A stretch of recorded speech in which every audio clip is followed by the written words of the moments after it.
आप देख रहे हैं भारत का लोकतंत्र।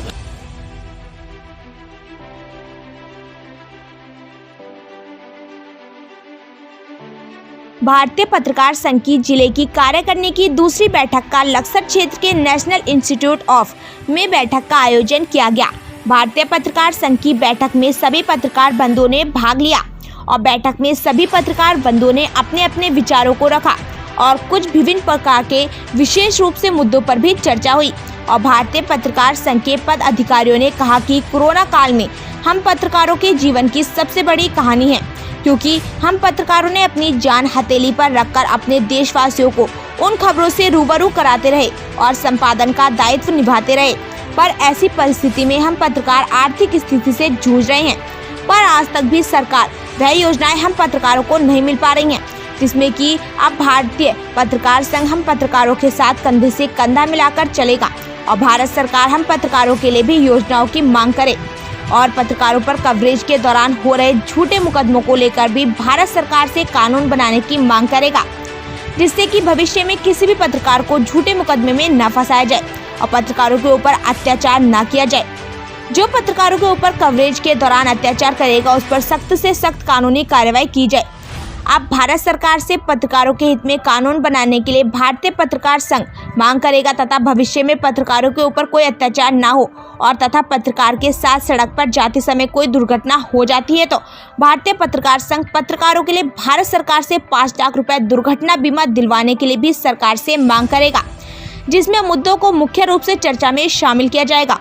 वहीं भारतीय पत्रकार संघ के जिला अध्यक्ष दिलशाद अली जी ने भारतीय पत्रकार संघ की बैठक को संबोधित करते हुए कहा कि सभी पत्रकारों की एकता पर बल दिया गया है और भारतीय पत्रकार संघ पत्रकारों के साथ कंधे से कंधा मिलाकर चलेगा और सरकार से इन मुद्दों पर अब बात की जाएगी। जिसमें उन्होंने कहा है कि मंगलौर की गुड़मंडी में भारतीय पत्रकार संघ की हुई बैठक में झबरेरा विधानसभा क्षेत्र के माननीय विधायक देशराज कंडवाल जी ने बैठक में बोला था कि मैं मंगलौर की गुड़मंडी क्षेत्र में भारतीय पत्रकार संघ के लिए पत्रकार सभागार कक्ष बनवाने के लिए 11 लाख की घोषणा करता हूं, जिसमें इस घोषणा को लेकर अब भारतीय पत्रकार संघ के पदाधिकारी मंगलौर की गुड़मंडी क्षेत्र में जमीन चिन्हित करा के भारतीय पत्रकार संघ के सभागार कक्ष का निर्माण कराने के लिए अब अपना पूरा सहयोग करेगा, जिसमें कि जल्द से जल्द भारतीय पत्रकार संघ के बैठक कक्ष के सभागार का निर्माण कार्य हो सके।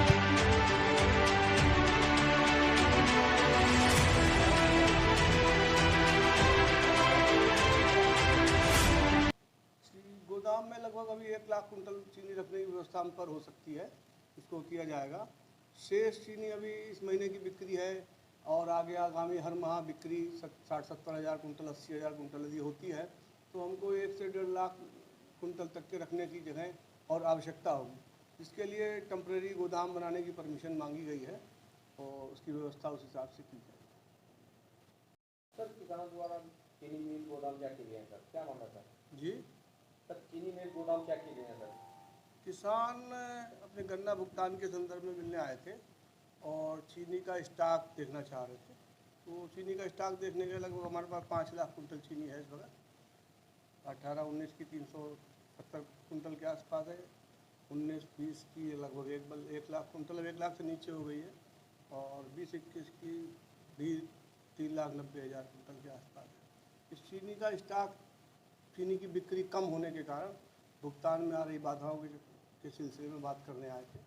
तो संघ मुख्यालय पे प्रबंध निदेशक महोदय से भी उनकी वार्ता करवाई गई है और शीघ्र ही लखनऊ जाकर उनकी वार्ता होगी वहाँ पे कि चीनी के बिक्री का प्रोसीजर थोड़ा सरल किया जाए, जो चीनी हम यहाँ पर भी बैठकर बेच सकें। तो अभी चीनी के यहाँ बेचने में दिक्कतें आती हैं, व्यापारियों द्वारा रेट की वनस्पति चीनी नहीं खरीदी जा रही है। सर, जो चीनी 17-18 की है सर वो खराब हो चुकी है सर। 17-18 की नहीं, 18-19 की चीनी है 365 कुंटल। वो जब चीनी के कट्टे की लोडिंग होती है तो कुछ बोरे कट्टे फट जाते हैं और ज़मीन में बिखर जाते हैं। उसको इकट्ठा करके एकत्रित करके रखी हुई चीनी है, वो बिक्री योग्य नहीं है इसलिए रखी, अदरवाइज अन्यथा वो बिक गई। अच्छा सर, चीनी की जो एक्सपायरी डेट होती है वो क्या होती है? 2 साल तक चीनी, 2 साल के बाद की चीनी एक्सपायर हो जाती है। वो गवर्नमेंट द्वारा उसको बिक्री पर प्रतिबंध किया गया है। लेकिन सर यहाँ पे बहुत सारे कट्टे 2 साल पहले रखे हुए हैं।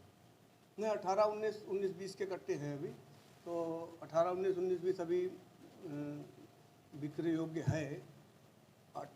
19, 20 और 20, 21 अभी विक्रय योग्य है। 18, 19 के मात्र 370 कुंटल है जो आगामी पिराई सत्र। देखिए किसानों द्वारा गोदाम का निरीक्षण किया गया है, क्या स्थिति है यहाँ पर? भाई मोरना चीनी मिल में काफ़ी दिनों से भारतीय किसान यूनियन जांच पड़ताल में लगी हुई है। गन्ना भुगतान रुका हुआ है, तो आज उसी के एक क्रम में आज चीनी गोदाम देख रहे थे हमारी चीनी कितनी रखी हुई है और किस किस गोदाम में रखी गई, कौन कौन से सन की रखी गई है।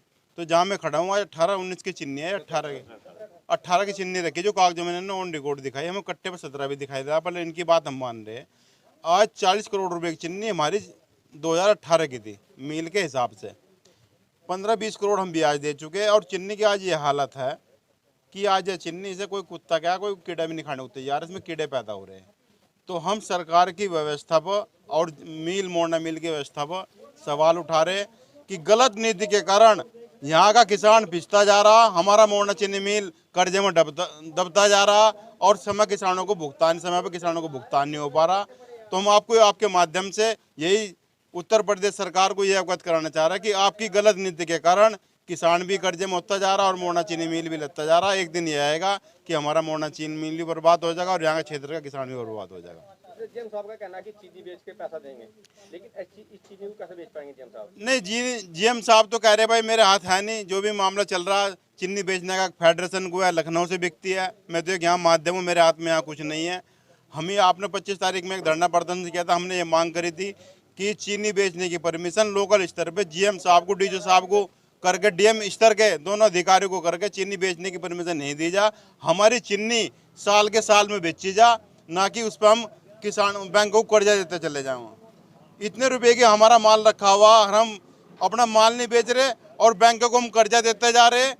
किसानों का जब भुगतान नहीं हो पा रहा, आज किसान बहुत कगार पे जा रहा, ना उसकी फीस दी जा रही बच्चों की, ना उसके खर्चे हो पा रहा है। तो चीनी यहाँ कई करोड़ रुपए की चीनी बर्बाद हो रही, बंदर बाट हो रही कागजों में। तो हम सरकार को अवगत कराना चाहते हैं, अगर यहाँ के क्षेत्र के किसानों को बचाने के, किसानों की आवाज़ उठाने के हितैषी बनती है सरकार, तो इस मोरना चीनी मिल पर तुरंत ध्यान देगा, अविलंब करके इसका निस्तारण करे और किसानों का भुगतान कराया जाए, मोरना चीनी मिल को घाटे से बचाया जाए। आंदोलन करेंगे किसान, बड़ा आंदोलन होगा। हमारा काम आंदोलन करने का, किसान जागरूक करेंगे। सरकार अगर जागना चाहती है तो जाग जाओ, अन्य बहुत जल्दी बहुत बड़ा किसान आंदोलन पर, उग्र आंदोलन पर के लिए तैयार है।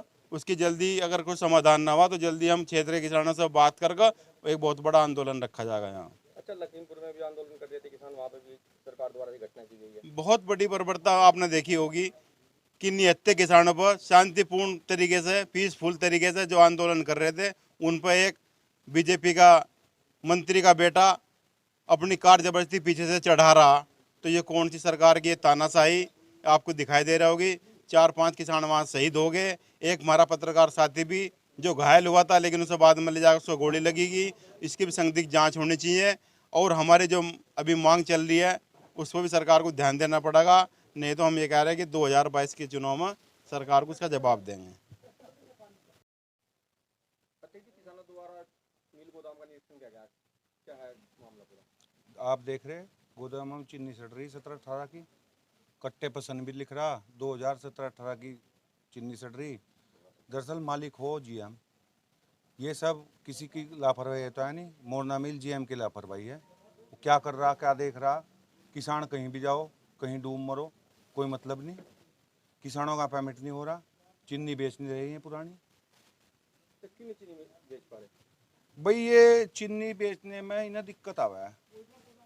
चीनी के रेट इतने हावी कर दें, जो प्राइवेट फैक्ट्री से फालतू हों 50-100 रुपये, उससे फालतू रेट कर दें, गाहक आ नहीं पाता। तो चीनी क्या स्थिति है फिलहाल? फिलहाल तो चीनी इतनी है, मोरना में इतनी चीनी है गली सड़ी पड़ी, जो 2 साल का पेमेंट कर दे, ब्याज अलग से दे रही।